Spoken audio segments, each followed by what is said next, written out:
Müslüman halkların sözde Müslüman kral ve reisleri ölüm sessizliğiyle büründüler. Bizler Müslüman halklar olarak sokaklarda ve meydanlardaydık ve olmaya da devam edeceğiz. Korkmadan, çekinmeden Siyonizmin karanlık yüzüne haykıracağız. Kılıcı evlen, kılıcı kuşan ve tekrar haykıracağız. Hepimiz Yahya Sinvar'ın askerleriyiz.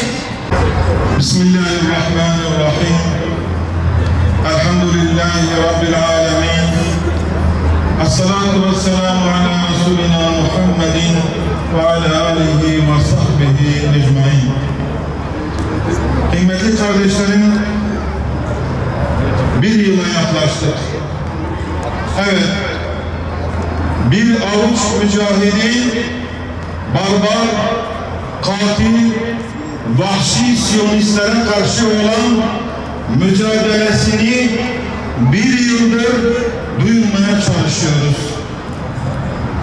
Bir avuç Müslüman, yeryüzünün en aşağılık kavmine karşı varlık mücadelesini yürütüyor. Canlı yayınlarda her gün çocuklar katlediliyor, bebekler katlediliyor, kadınlar öldürülüyor, bombalar yapılıyor, masum siviller öldürülüyor ama dünyadan bir ses yok. Değerli kardeşlerim, çok konuştuk. Adeta sözün tükendiği yerdeyiz. Öyle ya, kırmızı çizgilerin aşılması için daha ne yapılması gerekiyor? Her gün çocuklar katledilirken, bebekler katlediliyor, kadınların, bacılarımızın feryadı arş-ı titretirken, Müslümanlara yönelik bunca zulüm ve vahşet yapılırken, bizim Müslümanların, Müslüman ülke yöneticilerinin kırmızısı ne zaman kırmızı olacak diye çok bekledik. Lakin şunu tüm samimiyetimle söylüyorum, kırmızı ne kadar kırmızı olursa olsun maalesef bunların kıpırdayacağı yoktur. Canlı yayınlarda her gün bunca zulüm ve vahşetler işlenilirken birilerinin kınaması bizi artık doyurmuyor. İslam ülkelerinin yöneticilerinin bir araya gelip yaptıkları tiyatrolar sadece zalimleri azdırmaktan başka öteye gitmiyor. Öyleyse Müslümanlar olarak ne yapmak lazım? Evet, boykotu yapacağız. İsrail'in ölümlerine karşı Müslümanlar duyarlı olacak. Meydanlarda olacağız. Hakka haykıracağız. Sloganlarımızı atacağız. Ama Allah şahittir. Artık slogan atmaktan ümmet olarak utanır hale geldik. Bu memlekette İslam coğrafyasının haline bir bakın. Adeta kıpırdama yok. Sadece bir avuç Müslüman, yüreği yanan, defni olanlar meydanlarda, fakat insanlık uyuyor, uyutuluyor. Adeta Gazze bir vahşetin içerisinde bırakılırcasına Müslümanlar sessiz bir şekilde olayları seyrediyor. Hatırlayın, Hazreti Hüseyin Kerbela'da şehit edildiği zaman biz o günlerle ilgili menkıbeleri dinlediğimiz zaman diyorduk ki nasıl olur da Peygamberin torunu şehit edildiği vakit o zamanki Müslümanlar sessiz kalırdı. Evet, Kufeliler Şahin Ferazdan'ın dediği gibi onların gönlü seninle ama kılıçları sana karşı ya Hüseyin diyorlardı. Dolayısıyla İslam ümmeti adeta bir Kufe sendromu yaşıyor. Herkesin gönlünde evet Gazze var, Müslümanların muzaffer olması için mücadele var veya bir noktada dua ediliyor ama bu dua fiiliyata dönüşmüyor değerli kardeşlerim. Biz şimdi Hazreti Hüseyin'i daha iyi anlıyoruz.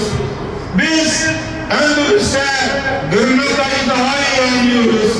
Endülüs o İslam medeniyeti, o 800 yıllık İslam medeniyeti yıkıldığı zaman ki orası medeniyetin beşiğiydi, nasıl Gırnata yok edildi, nasıl Endülüs yok edildi, yok muydu bir Müslüman ülke onlara yardım elini uzatacak diye hayıflanmıyor muydu? İşte aynı durumu yaşıyoruz. O zaman da Müslümanlar aynı şekilde zalimlerin, İslam düşmanlarının kılıçları altında, ayakları altında vahşetlere tabi tutuldular. O zaman da Müslümanlar İslam ülkelerinin yöneticilerine, devletlerine şiirler göndererek şöyle bazen haykırıyorlardı. Müslümanların mescitleri ayak altında, kız çocuklarımızın namusları çiğnendi ayak altında, yok mu Müslümanlara yardım edecek diyorlardı ama o gün İslam medeniyeti, İslam devletleri vardı ama yardım elini uzatamadılar ve Endülüs İslam medeniyeti yok oldu. Son kale olan Gırnata yok oldu. Neden yok oldu? Bakınız, Endülüs orada 22 devlete bölündüler, parçalandılar, birbirleriyle uğraştılar.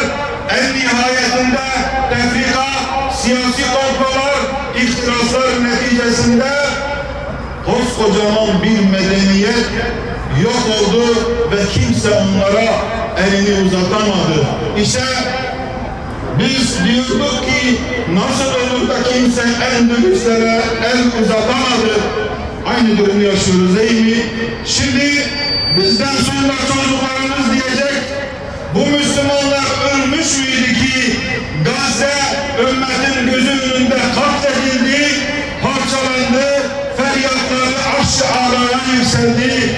Hiçbir işlerinde ruh yoktu ki onlara karşı bir yardımda bulunmadılar. Endülüs yok edildiği zaman canlı yayınlar yoktu. Belki İslam ülkelerinin devletleri, halkları yapılan bu zulümlerden bir haber diler veya vahşeti tam olarak algılayamıyorlardı. Ama vallahi bizim hiçbir mazeretimiz yok. Çünkü biz her şeyi net bir şekilde görüyoruz. Allah'a hesap veremeyeceğiz. Kendimizi Müslümanlar olarak kandırmanın bir gereği yoktur. Ülkemiz için de söylüyorum, diğer ülkeler için de söylüyorum. Bakınız, bir yıl oldu, doğru düzgün sokaklarda ciddi bir kitlesen eylem bile yapamadı Müslümanlar. Adeta gündemimizden düşürüldü ve suni gündemleri içerisinde boğulur hale geldik. İç kargaşalıklar, ihtilaflar, siyasi meseleler, şuculuk, buculuk derken Müslümanlar tıpkı Endülüs'te olduğu gibi paramparça bir hale geldi. Beni Müslümanlar, dedim ya, sözün tükendiği yere geldik. Müslümanların izzeti nerede? Müslümanların onuru nerede? Sadece bir Müslüman bacının örtüsüne el uzatıldı diye Peygamber aleyhisselam Yahudilerin üzerine bir ordu gönderdi. Bugün Müslüman bacılarımızın iffetine el atıldı. Bugün kardeşlerimiz parça parça edildi. Daha ne zamana kadar bu ümmet böyle miskin ve zillet içerisinde kalacak? Ne zamana kadar sadece Müslümanlar kınamalarla yetinecek? Vallahi hiçbir mazeret bizi ümmet olarak kurtaramayacak. Ne bizim alanları doldurmamız yeterli olacak, ne de sadece atacağımız bazı sloganlar yeterli olacak. Hamas mücahitlerinin, İzzettin El-Kasam Tugaylarının bir yıldır yiğitliklerini görüyoruz. Değerli kardeşlerim, bizim onların yiğitliklerini söylemeye belki hakkımız bile yoktu. Onlar yapması gerekeni yaptı ve tünellerde İslam ümmetinin onurunu muhafaza etmek adına her türlü bedeli vermeye de devam ediyor. 6 gün savaşlarında, Arap-İsrail savaşında Arap ülkeleri 6 gün dayanamadı. Yahya Sinvar, Muhammed Dayf'ın askerleri 1 yıldır 40 imkanlarla mücadele ediyor. 1 yıldır.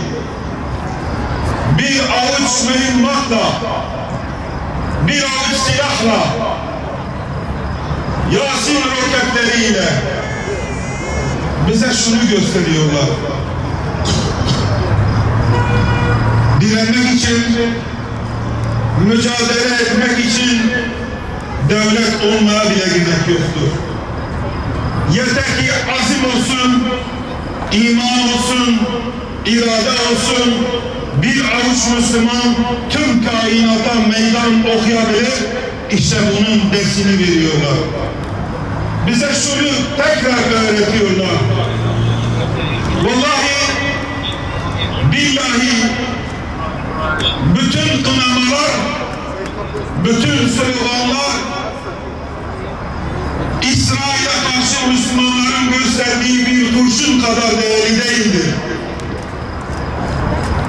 İzzet ve onur cihattadır, mücadelededir, şehadettedir.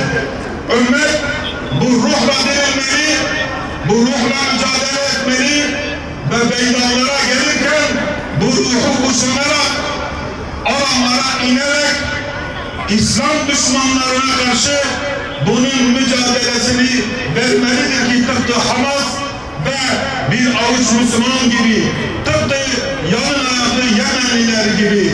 Demek ki istenildiği an Müslümanların yapabileceği bir şeyler vardır. Herkes, bütün Müslümanlar ümmet coğrafyasına bakın. İslam ülkelerine bakın. Bir zillet hali çökmüş, ses bile çıkmıyor doğru düzgün. Bakınız, gerçekleri konuşmak zorundayız. Arap ülkelerine bakın, ses yok. Mısır'a bakın, ses yok. Ürdün'e bakın, ses yok. Diğer ülkelere bakın, ses yok. Ülke olarak bizim ülkemizden bile İsrail'e giden bir şeyler var. Yine ciddi manada bir ses yok. Nereye bu gidiş? Nereye gidiş? Ne zaman Müslümanların hepsi bedel vermeden, alın teri dökmeden, gözyaşı dökmeden, kanını akıtmadan Gazze'nin vebalinden kurtulmak istiyor ama vallahi kurtulamayacağız. Yüce Rabbimiz Bakara suresinin 191. ayetinde şöyle buyuruyor. Onları yakaladığınız yerde öldürün. Onlar sizi nereden çıkardılarsa siz de onları oradan çıkarın. Kafirlerin cezası işte budur. Zalimlerin karşısında dik duranlara selam olsun. Mazlumların safında yer alanlara selam olsun. İzzeti kuşananlara selam olsun. Gazze'de yaşanan soykırıma seyirci kalmayanlara selam olsun. Selahaddin Eyyubi ve Abdülhamit Han'ın torunlarına selam olsun. Değerli basın mensupları, duyarlı halkımız, dünya tarihinde ender rastlanan zulümlere şahit olmaktayız. Kahraman ve mazlum bir millet pervasızca yok edilmek istenmektedir. Gazze'de 41 binden fazla kardeşimiz katledilmiştir. Bu katledilenlerin 3'te 2'si kadın ve çocuklardan oluşmaktadır. 17 binden fazla çocuk toprağın kara bağrına bırakılmıştır. Gazze kadın ve çocuk mezarlığına dönüştürülmüştür. Gazze'de 350 bin konut yıkılmış, 2 milyon insan zorla yerinden edilmiştir. Yüzlerce cami, onlarca hastane, yüzlerce okul ve birçok kamu binası yerle bir edilmiştir. Gazze'li kardeşlerimiz çadır kentlere mecbur bırakılmıştır. Kana, gözyaşına doymayan Siyonist rejim çadır kentlere de saldırmaktadır. Evleri, barkları yıkılan bir halkın çilesine tüm dünya seyirci kalmaktadır. İnsanlığın bittiği noktadayız. Zalimlerin zulmüne karşı 2 milyarlık İslam alemi sessiz kalmaya devam etmektedir. Ve 8 milyarlık insanlık alemi bu zulme karşı kör, sağır ve dilsiz kalmaktadır. Gazze'de sınır kapıları işgal edilmiştir. İnsani kriz her geçen gün derinleşmektedir. Bir halk kıtlık, açlık, susuzluk, ilaçsızlık ve çaresizlik içerisinde yok edilmek istenmektedir. Gazze'deki su kaynaklarının %70'i, fırınların %75'i tahrip olmuştur. Sağlık merkezlerinin %95'i kısmen veya tamamen zarar görmüştür. Temiz su kaynaklarına ulaşmak neredeyse mümkün değildir. Açlık ve kıtlık her geçen gün derinleşmektedir. Gazze'de hepatit, çocuk felci ve dizanteri gibi hastalıklar ürkütücü boyutlara ulaşmaktadır. Siyonist işgal rejimi soykırım ve işgal politikalarını bakınız Gazze'nin dışında da sürdürmektedir. Lübnan'a yönelik sistematik saldırılar işgalin Gazze ile sınırlı kalmadığını göstermektedir. İşgal rejimi Lübnan'a yönelik saldırılarında toplu katliamlar yapmaktadır. Siyonistler Gazze'de olduğu gibi Lübnan'da da yerleşim yerlerini bombalamaktadır. Lübnan'a yapılan bu saldırı Lübnan'la da sınırlı kalmayacaktır. Tüm bölge ülkeleri aynı tehlike altındadır. Türkiye, İran, Irak, Ürdün, Mısır ve Lübnan bu tehlikeye karşı güç birliği yapmak zorundadır. Birleşmiş Milletler, Uluslararası Ceza Mahkemesi ve birçok kurum işlevini yitirmiştir. Bu sessizlik nereye kadar sürecektir? Küfür devam eder ancak zulüm asla devam edemez. Bu zulme karşı bölgesel müdahale gücü oluşturulmalıdır. Siyonist işgali durduracak somut adımlar bir an evvel atılmalıdır. Devletler ve sistemler insanlar gibi doğar, büyür ve ölürler. Barış ve adaleti tesis edemeyen devletler ve sistemler yok olmaya mahkumdur. Gazze direnişiyle ABD ve Avrupa ülkelerinin yenilmezlik algısı kırılmıştır. Gazze'de yaşanan soykırım yeni bir sistemin zaruri olduğunu göstermektedir. Bir avuç kahraman mücahidin direnişi bizlere bunun müjdesini vermektedir. Filistin direnişi bölgesel gücün oluşmasına zemin hazırlamıştır. Türkiye başta olmak üzere vicdan sahibi ülkeler bu gücü oluşturmalıdır. Gazze'de yaşanan soykırım 3. Dünya Savaşı'nı aratmayacak niteliktedir. 1. ve 2. Dünya Savaşı'nda kullanılmayan silahlar Gazze'de kullanılmaktadır. Gazze direnişi Siyonistlerin şahsında ABD ve Avrupa ülkelerine karşı yapılmaktadır. Bu direnişe askeri, lojistik, teknolojik destek verilmelidir. Siyonist rejimin varlığına karşı Hamas'ın varlığı korunmalıdır. Gazze halkının istiklal ve istikbali gözetilmelidir. Çanakkale'de düşmana karşı savaşan Gazze halkına olan vefa borcu ödenmeli, tarihi sorumluluklar yerine getirilmelidir. Kardeş Gazze halkıyla tarihi, kültürel, vicdani ve insani gönül bağımızın olduğu unutulmamalıdır. Yaşanan zulme karşı sessiz kalınmamalıdır. Türkiye ve bölge ülkeleri güç birliği yaparak Kudüs ittifakı kurulmalıdır. Orduları harekete geçmelidir. Bakara suresi 193. ayette Yüce Rabbimiz zulüm ve baskı tamamen ortadan kalkıncaya ve hakimiyet sadece Allah'ın oluncaya kadar onlarla savaşın.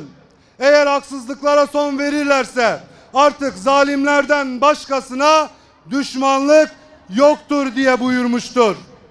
Dünyanın özgür halklarından ve vicdan sahibi devlet liderlerinden talebimiz şudur: Siyonist işgal rejimine destek sağlayan ürünleri boykot etmeye devam ediniz.